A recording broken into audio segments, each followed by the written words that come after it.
I bet you didn't know that Christopher Hitchens, the famous atheist, had a brother. His name is Peter Hitchens, and he also happens to be a Christian and a conservative. Everyone who is not a white conservative Christian is a fraudulent American. I know, it sends heebie-jeebies down the spine of you leftists. Well, let's talk about it and do that as much as we possibly can today on Indie Thinker.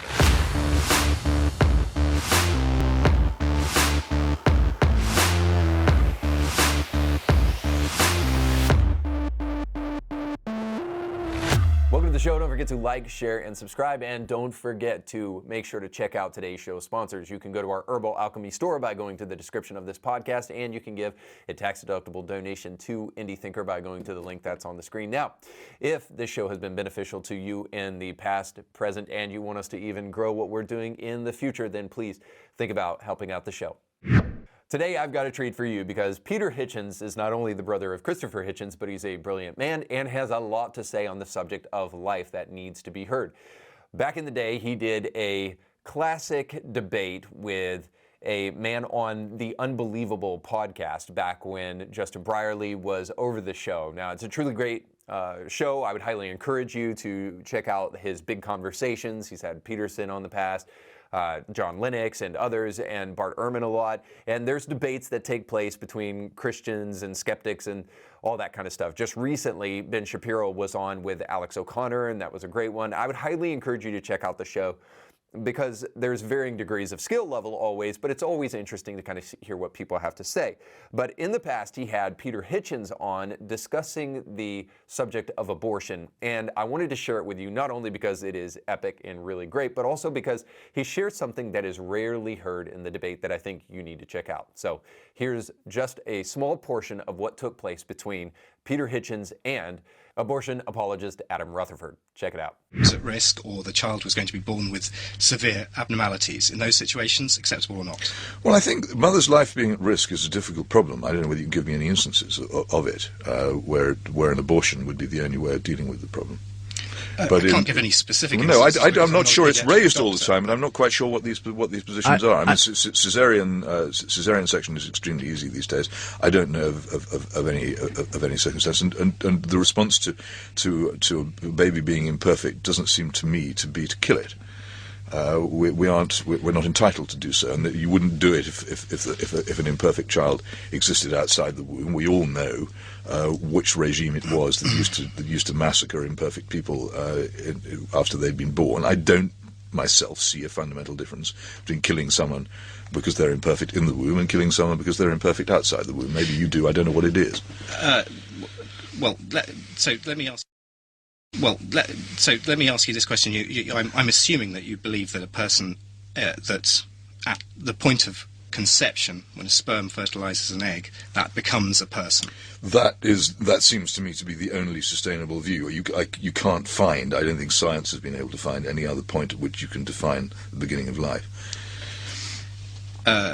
No, there isn't a consensus on the beginning of a human. It's not possible. It seems to me to be the point at which it's. So, what characteristics of a single cell fertilized egg are human? Well, all of them, as far as I can see. What they are capable of communication, they're capable of social interactions, they're capable of forming independent views. No, that's not the characteristics of the human. This will grow into a human being unless it is prevented from doing so by violence. So what about, are you also opposed to things like in vitro fertilization? I'm confused about it, to be honest, and don't claim any expertise on it. I have Roman Catholic friends who constantly try and persuade me to take stern positions on it. I don't, because I don't know enough about it, but it does seem to me to be self-evident that killing unborn babies is wrong. And every opportunity I have to say it, I'll say it, because it just seems to me to be so blindingly obvious and such an immense wickedness in our society that if I didn't say it, even if it disadvantaged me to say it, then I would be failing in my duty. Place to stop right there, because what Peter Hitchens said is exactly true, and it's not talked about enough. There is never a need to abort a baby for the sake of the health of the mother. It's an exception that is totally unnecessary. because of modern technology, and thank God for it. And a lot of people bring up in this instance, oh, ectopic pregnancies, what about those? That can kill a mother. Well, at that point in time, we're not talking about the health of the baby, because a baby born outside the fallopian tubes is not a viable pregnancy. So we're only talking about the health of the mother right there. So the whole my body, my choice mantra is ridiculous. It's meant to elicit this idea that, well, you only care about that baby in the womb, but you don't really care about the health of the woman. And of course, that's not true. We understand, and you should too, that the health of the mother is not really what's at stake. And you never need to abort a baby in order to protect the health of the mother. So it's a talking point that is often missed in these debates, and it's important to stop and talk about it. But let's hear what Adam's response to that is. I mean, you've asked for clarification on Peter's position. I'd be interested in hearing your position here, Adam, because am I to take it from what you've been saying that you believe what science shows us about the cell, indeed I think you presented a whole programme on television about the cell, shows that we can have good reason for believing that life doesn't begin at this stage, that it is in effect then the progress we've made in the last 50 years that gives us good reason for believing that there isn't any damage being done when we abort a child. I don't know, the term currently in the UK is what? The cut-off term is 24 weeks legally. Do you believe there's a sort of, that's justified scientifically, that we can come to these conclusions not because of a morality in a book, but because we've scientifically looked into this and decided this is the moral sort of framework? There's two different questions at stake here. The first is, at what point does a fertilized egg become a person? And there is no scientific consensus on this. There is no scientific definition of what that could possibly be. You're slipping though from human to a person. You're trying to define the human not as a physically objectively existing thing, but as a social being, which of course no one in a womb can be. So presumably you're not a person until the moment you're born, by that definition, but you're still a human. Well, I mean, this kind of sophistry is what you get when people want to justify killing for their own convenience. An abortion is conducted almost invariably for the convenience of others. Let's allow Adam to finish there, yeah. But as I said, there isn't a scientific consensus on it. The reason we have 24 weeks as the cut-off point, unless there are medical reasons to extend beyond that, is because there's no scientific evidence that younger fetuses than 24 weeks have an increased survival rate. Listen to the word fetus. It's a fetus. It's a nice Latin word. It's dehumanized already. It's not a baby, it's a fetus. That's correct. It's dehumanized so you can kill it. It's not a baby. That's what killers always do. They dehumanize their victim before they kill it. A fetus is not a baby, and there's no possible way that you could argue that a fetus is a baby. Right. Well, try It's me. extraudinary, isn't it? That the one thing you can show anything. You can show anything on British television. Any kind of disemboweling, almost any kind of sexual activity. You can play any word.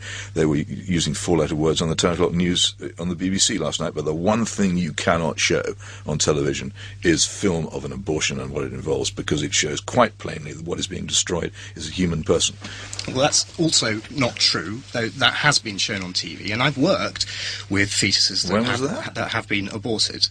I can't quote the specific documentaries, but they do exist. I have seen it on TV. Also, I have worked with aborted fetuses. TV, never. No, that is incorrect. I don't have that reference. Well, if you're hand. going to maintain it's incorrect, you're going to have to tell me when it was. Well, I can't do it now, but maybe I'll email it. Don't say it's incorrect.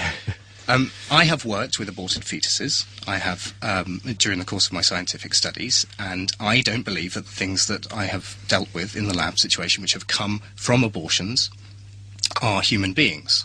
They look like them, they resemble them in physically, but they are not human beings. Good Lord, I mean, this is concentration camp language. The question is, though, I suppose... They look like human beings, but no, they're not. They're Jews. I mean... I'm puzzled by that. It's amazing. They're not human beings. It's the oldest thing in the book. Isn't it? Before you kill, you dehumanize. You say they're not really. No. I'm not. This isn't any kind of killing of a human being. It's something else. We declassify it. We give it another name. Give me strength. Okay, you want to believe that? You believe it, but it's the most perfect illustration of the position in which the person who acknowledges no absolute law gets himself into. He can argue himself within 10 minutes into the most appalling positions without even realizing that they're appalling. I mean, I suppose that the point that is being made here, Adam, is what gives you the moral authority to decide when a human life begins? He's a scientist, that's what. But, No, I mean, is it that? Science doesn't inform my morality at all. The second question in this is, so there's a scientific point at which we fail to agree on, and science doesn't have a decent answer for, which is at what point does a fetus become a human? We've talked about that. And the second point is why I feel morally justified in supporting abortion as, in principle, which is to do, I believe, with the mother's right to choose her own destiny, and to the extent that it is an adult human is more important than an unborn, unsentient fetus. And I believe that is a moral absolute. And I don't see how you could argue against that. You don't see how you could argue against it. That's how do the rights? Another thing. I mean, I can see how you make your which is- case. I which can is see exactly how you insentient. make it. I can see how you can arrive at your conclusion. I used to believe it. This piffle, but and I can perfectly well see how you arrive at it. You can't see how anyone can imagine that what you call a fetus might be human and that it might be wrong to kill it. Well, you I really can can't see see it. that I it can't might see be. it, but You it can't see doesn't- that it doesn't the make any sense to woman's right to choose doesn't somehow interfere with the unborn child's right to live. The unborn If you're child dealing with doesn't- these rights, or it doesn't have one, or is How that is- right so small? And what is this right to choose? On what grounds is it exercised exactly? What do you have to prove these days to establish that you can choose to kill this person who, in your view, isn't a human, and in my view is, but might be? I'm not arguing that abortion should be available, freely available to everyone as a means of contraception that you've asserted Okay, so what occurred in limits would Russia. you put upon it? I believe that education about sex education is important in preventing the negative aspects of sex. Ever And since that- we had sex education, we've had more abortion, we've had more out of wedlock and early pregnancy, we've had more sexually transmitted disease. I can't actually establish, because the work hasn't been done, that sex education leads to these things. But if its stated purpose is to reduce them, then it has failed abjectly ever since it began. Okay. It's a mathematical connection. In this country, sex education has been accompanied by an increase in all the things it claims to prevent and contain. Well, you assert that, and correlation and Well, it's causation true. are not I the need to same. assert it. But let me ask you this then: in place of sex education, which attempts to reduce the negative aspects of sex, such as unwanted pregnancies and STDs, what would you have in its place? I wouldn't have anything in its place. I don't think it's the business of schools to teach people how to put condoms on hockey sticks and bananas. I think the schools are not there for this purpose.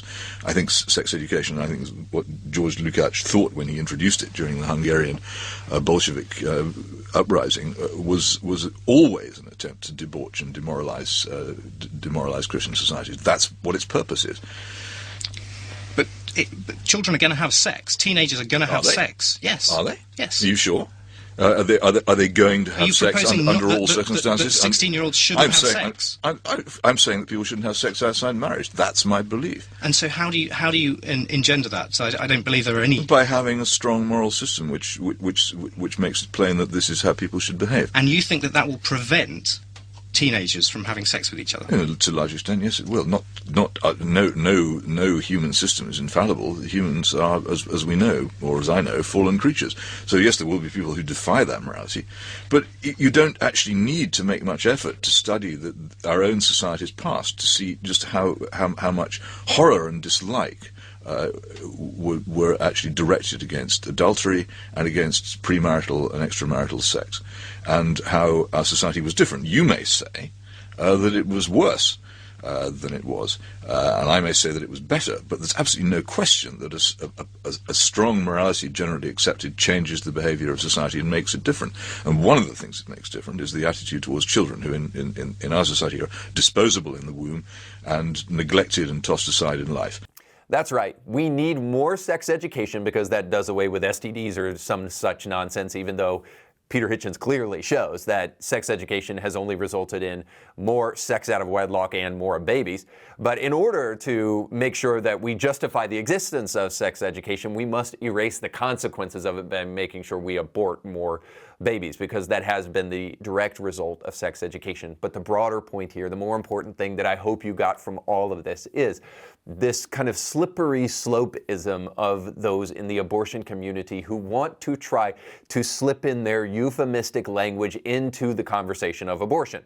They want to call a born baby a person, and they want to call a baby in the womb a fetus. And then they want to call a baby when it's conceived a clump of cells, because that dehumanizes it perfectly so that you can murder that thing. But the problem with all of this, as Peter Hitchens points out, is that we don't do this with any other thing, and it is egregious that we're willing to do it with human life.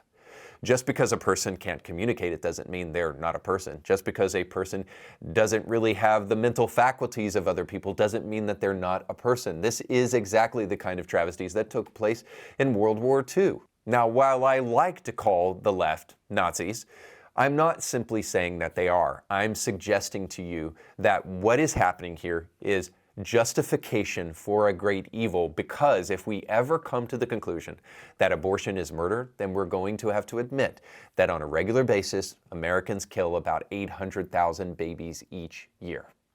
And that would mean that there is a lot of blood on our hands. And so let the mental gymnastics begin. People like Adam Rutherford have to jump through hoops in order to justify their claims. And that's where all of these classifications of human beings as they're in different stages of development come in, to justify their murder of all things. Now, I understand, you may want to murder your teenagers, but just because they're in that stage of development doesn't mean that they're any less person than they were when they were in the womb. And again, as Bill Burr so rightly says, it's not a baby yet. That would be like if I was making a cake and I poured some batter in a pan and I put it in the oven, and then 5 minutes later you came by and you grabbed the pan, you threw it across the floor, and then you were like, well, that wasn't a cake yet. It's like, well, it would have been. If you didn't do what you just did, there would have been a cake in 50 minutes. I had a debate with a person about this one time online, and they suggested that a person who is in a vegetative state is essentially a person that is like a baby in the womb, that they have the same kind of brain scan level. And for that reason, you pull the plug on a person that's in a vegetative state eventually, and you should pull the plug on this baby. Here's the problem with that. We are guaranteed beyond a shadow of a doubt that that baby, if left alone, is not going to remain in that quote-unquote vegetative state, which I don't think is true, by the way. I don't think they have the same brain scan as somebody who's in a vegetative state, when you can actually scan the brain of a baby. But needless to say, we know if you leave the baby alone, that he'll be a perfectly happy, bouncing baby boy on your leg. You are not guaranteed that with the person that you may pull the plug on that's in that vegetative state in the hospital. So, of course, this is, again, the kind of justification that we have to resort to when we are in the business of doing morally reprehensible acts. So, how about this? We just stop doing it. All right, that's all the time we have for today. Thanks so much for watching. Don't forget to like, share, and subscribe, and go with God.